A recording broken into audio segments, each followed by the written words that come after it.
В Южной Осетии отмечают 6-ю годовщину признания ее независимости Российской Федерации. Соответствующий указ был подписан 26 августа 2008 года Дмитрием Медведевым. В эти минуты во всех районах республики проходят масштабные празднования, приуроченные к знаменательной дате.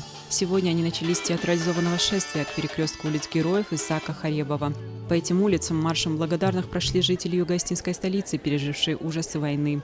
Также в рамках праздничных мероприятий в республике сегодня пройдет собрание представителей общественности. Состоится митинг, посвященный 5-летию ввода в эксплуатацию газопровода Дзуарикаут-Хинвал, а горожане посетят праздник хлеба.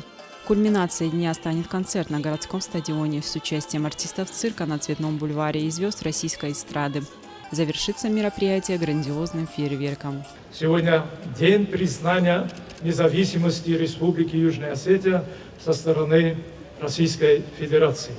Это было самое своевременное решение для нас, для нашего народа, для нашей республики. И вот в течение 6 лет мы уже строим свою республику, укрепляем ее, развиваем ее.